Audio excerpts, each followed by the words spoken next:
Hi, it's Brandon, and welcome to Retro Reactions, a place where I experience amazing music from the 70s, 80s, and 90s for the very first time.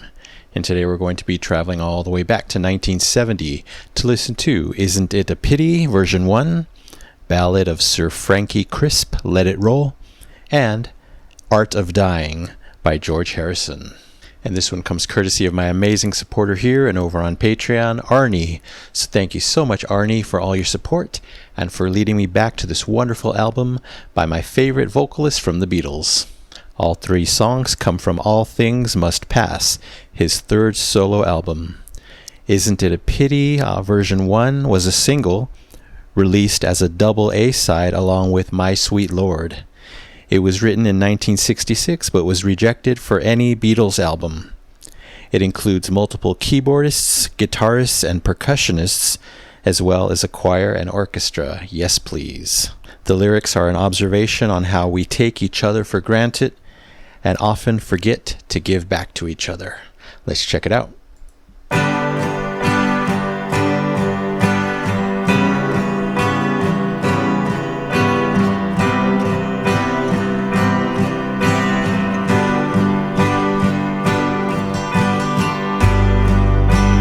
Isn't it a pity? Now isn't it a shame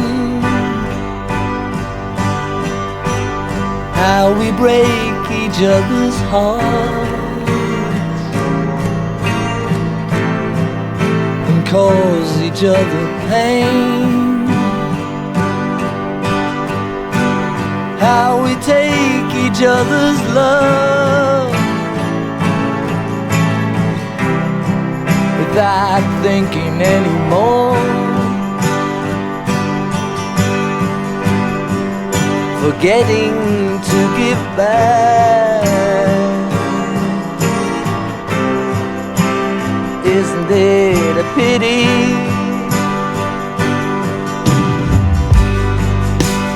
Some things take so long, but how do I explain when not too many people can see we're all the same? And because of all the tears your eyes can't hope to see, the beauty that surrounds them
I just heard it.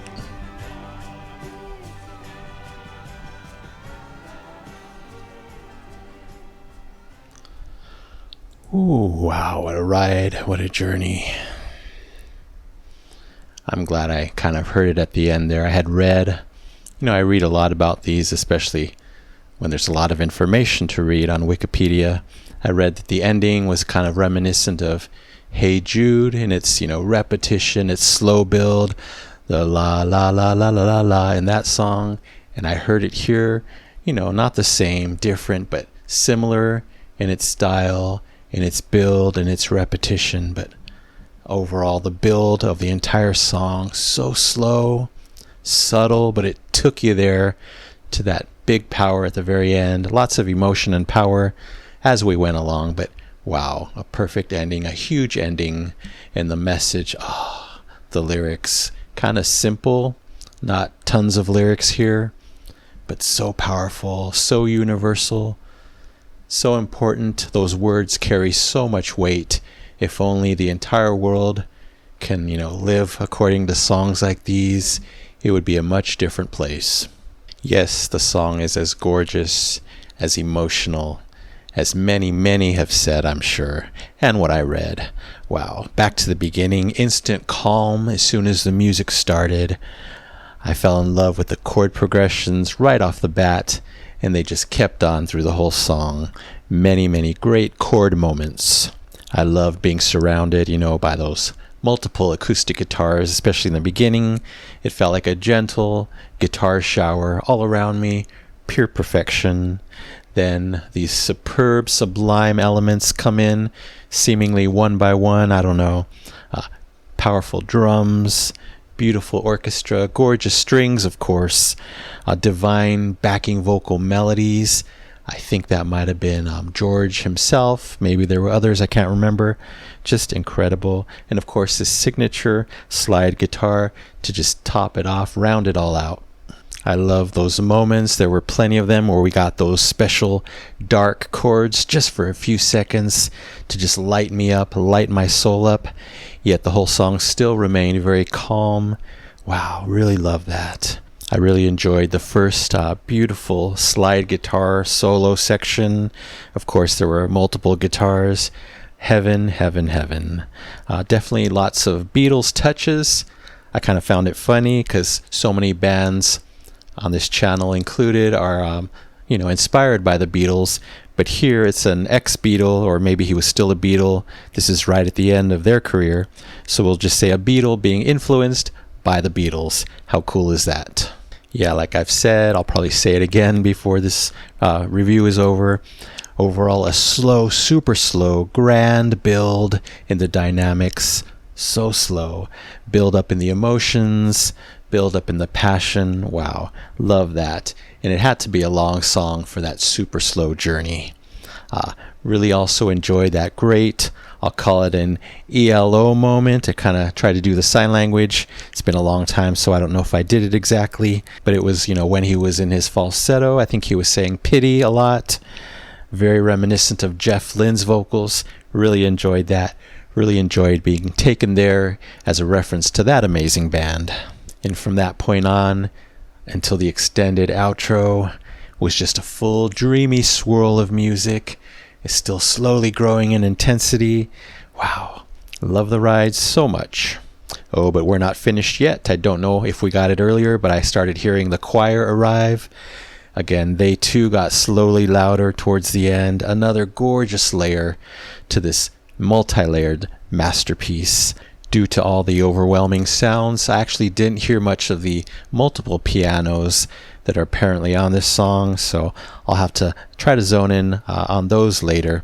But I did catch that little brass moment at the end there. It made me smile. I'm glad I heard it. Just so much to digest, and it was all powerful, calm, and beautiful. And therefore I have to give this one the Double Epic Platinum Record Award. Yes, for Isn't It a Pity, version 1 by George Harrison. Alright, on to Ballad of Sir Frankie Crisp, Let It Roll. It was written as a tribute to Frank Crisp, a 19th century lawyer and original owner of Friar Park, a Victorian neo-Gothic mansion in England. George Harrison moved into the mansion in 1970. The lyrics are an evocative journey through this residence and its gardens. Sounds incredible.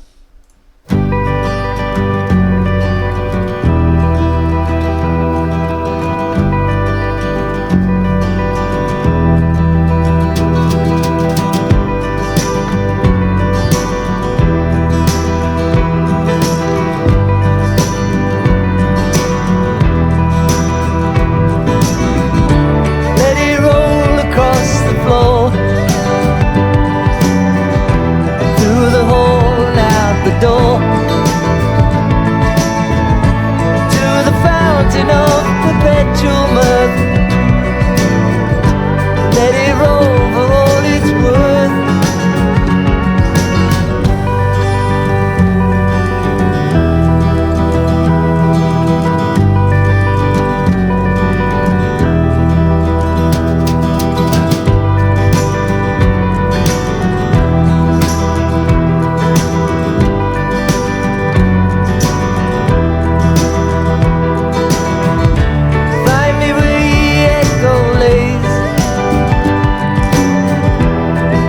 Bodies in the maze. See the Lord and all the mouths he feeds. Let it roll among the weeds. Let it go.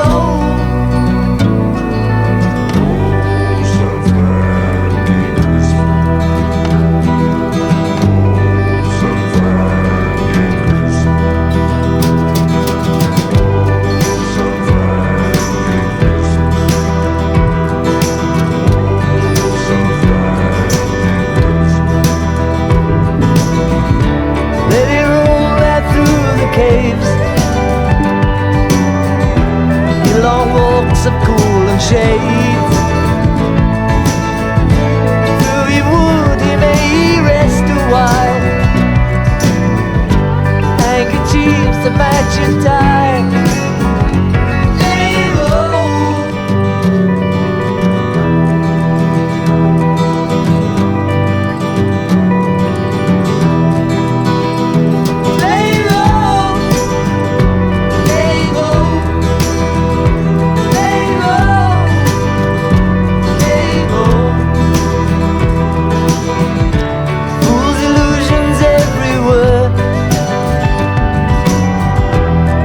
Molly sweeps the stir.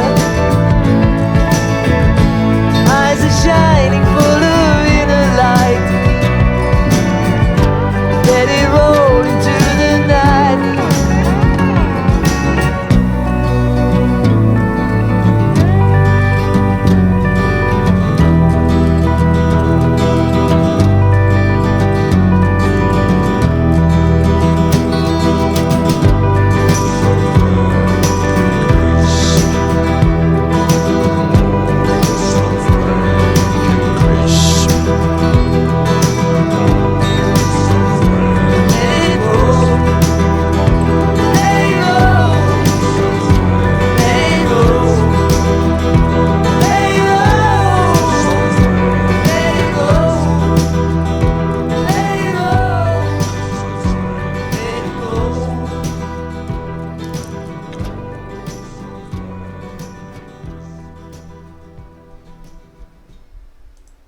Was trying to make out those deep lyrics. Oh, Sir Frankie Crisp. I don't think they were saying poor Sir Frankie Crisp. Anyway, it's all about him, his residence. That was interesting. Different, very different from the first one. But I really was hearing so much instrumentation. And I noticed, it was just kind of becoming one. There was a lot going on. I was trying to zone in because it was all subtle, but it all worked together. It all became one cohesive, big, strong song. Yeah, so a solemn, evocative start to this one. I really zoned in on that thick, warm bass. Nice, strong tambourine hits over and over throughout the song. Very cool, a very standout instrument there. But again, like I said, so much happening. I probably missed several things. Interesting that the solemn vibes continued, through this steady song. Great moments of steadiness, but still very impactful. Great storytelling. Naturally, I didn't catch many of the lyrics, but again, knowing the lyrics would just make the song that much better. George's slide guitar on the left, back in full force, but actually very subtle force. It wasn't loud, it wasn't dominating. Of course, that was intentional, but I still got to enjoy it. Plenty of, sliding guitar roaming about quietly, subtly, not giving too much attention to itself, but again, making a perfect whole with everything else that was happening. And for me, that slide guitar definitely gave the song a bit of a country vibe. I enjoyed that.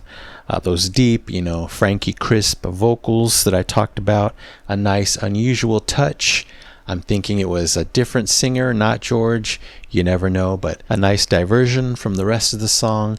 Didn't expect an element like that in a George song like this. And I like that they brought those deep vocals back at the end, and then George kind of ramped up his singing. That was a nice moment, but overall a nice, subdued fade out. Wow, a solemn song through and through with very evocative storytelling. I'll give it 5 super shiny golden records, an A+ for Ballad of Sir Frankie Crisp, Let It Roll by George Harrison. Okay, and finally we end with Art of Dying. It was also written in 1966. It was inspired by the Hindu concept of reincarnation and the inevitability of death. It discusses the journey towards spiritual enlightenment and the search for meaning and truth in life. Let's go. When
dark ending there. Wow. Big surprise. I loved it. So short of a song. To me, anything in the 3-minute range or less is super short, but boy, did they pack in so much for a full experience, a satisfying experience. That was incredible. I'm really starting to see, as I hear more and more of this triple album, what a legendary album it is, with so much diversity. I think of the ones I heard recently. I think of these three now, these three so different from each other, especially this one. Wow, a whole different upbeat, high energy rock vibe. Incredible. Just super upbeat rock energy going on here. Felt like the song was running. I think also a little bit of funk thrown in there for me at least, due to the guitar and some of the key lines that came in. Wow. What do I always say? So much to love here. I'll just name many of the elements that I fell in love with instantly. Like I said, the guitar was kind of wailing, so rocky, doing its thing, speaking, going everywhere. It had a big presence in the song for sure. Great percussion. I don't know what I was hearing. Of course, a lot of great cymbal and snare work, bass work. But I heard other things, shaker, whatever it's called. I think I heard that. I don't know, but I loved it all. Again, all the instrumentation was just running forward, running together, so cohesive. Then I'm like, am I hearing trumpet or at least brass? I wasn't sure, but towards the end, I'm 100% convinced that it was there. It got a little louder. That was incredible. Great harmonies. I've said that in this reaction earlier. I know it was George harmonizing with himself. Incredible. The bass line, super strong, wonderful, powerful, driving the song just as much as the drums. Then finally, I'll mention that expressive organ on the far right, doing its thing, dazzling me, just making me happy. Wow. It all just fits. It all just works. Interesting. Usually it's the music that hypnotizes me in many of my reactions, as you probably know. But here the actual vocals were kind of hypnotizing me. Different, something different. Yes, it's happened before, but it's almost always the music. It almost seemed like the vocals were traveling at a slower speed than the instrumentation. That was a nice kind of juxtaposition. But again, the whole thing just going forward with so much energy. Really, really love this one. They say that sometimes history repeats itself, and sometimes even within the same reaction. This one's getting the Double Epic Platinum Record Award. Yes, of course, for Art of Dying by George Harrison, 1970. Wow. And thank you so much for all three amazing songs. The incredible, incomparable George Harrison and all the other musical legends involved. You probably know who's playing on these songs. Incredible, incredible. And of course, the amazing Arnie for guiding me to these spectacular songs. All right, that's it for now. Thank you so much for watching. I really appreciate it. Anyway, don't forget to subscribe, like, and comment down below. If you wish to chat about these three glorious songs, I would love to know what you think. So you take care, stay safe, stay hydrated, and remember to let peace, calm, and light into your day and night. And I'll see you next time in the past.